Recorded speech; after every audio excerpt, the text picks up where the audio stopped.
Here's a bold statement. In a world that often feels cold and indifferent, Steve is a cinematic reminder of the power of compassion, and it's a story that will leave you both heartbroken and inspired. Directed by Belgian filmmaker Tim Mielants and starring Irish powerhouse Cillian Murphy, this British school drama breathes new life into a genre that's been dormant for far too long.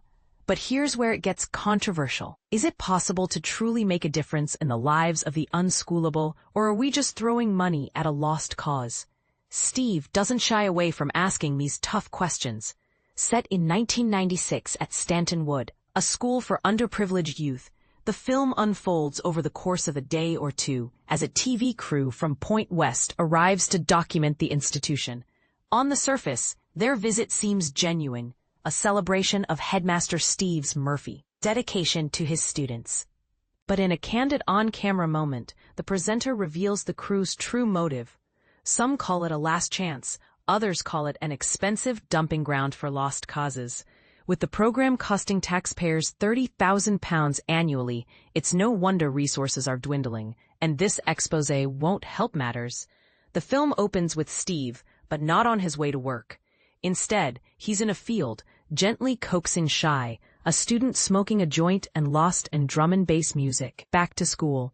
Meanwhile, the TV crew's presence is causing chaos. The grainy VHS-like quality of their footage blends seamlessly with the film's verite style, a handheld whirlwind that mirrors Steve's growing agitation.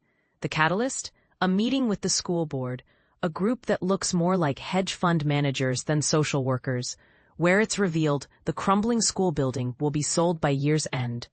Mielants' film is a thoughtful exploration of the fallout from that meeting. As Steve grapples with the potential loss of his life's work, we see the TV crew's footage of the students under his care. They're a peculiar group, physically and emotionally, capable of both charm and caustic behavior. The school's psychologist, Emily Watson, notes a disturbing trend: increasing violence among the students. Deputy Head Amanda, Tracy Ullman, sums up her role perfectly. I'm part prison warden, part nurse, part battle axe, part mummy, and I fucking love them. But who would dedicate so much of their life to such a spectacularly unsustainable program? Murphy, bearded and back to a healthy weight, post-Oppenheimer, embodies Steve's selflessness, but even martyrs have their limits. As Steve's pent-up anger finds an outlet in alcohol and prescription drugs, we learn more about his tragic past and the event that defines him.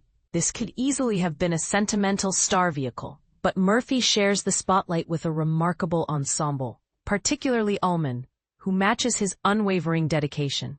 Then there are the students themselves, a motley crew whose neuroses and camaraderie evoke the psych ward in One Flew Over the Cuckoo's Nest, minus a Nurse Ratched. At its core, Steve is a bittersweet tribute to the art of being there for others in their darkest moments, even when it demands saint-like patience. Shy's secret, his mother and stepfather cutting ties due to his violent fits, is particularly heart-wrenching.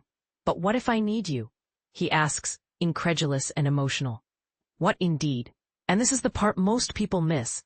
Steve isn't just a story about a school or its students.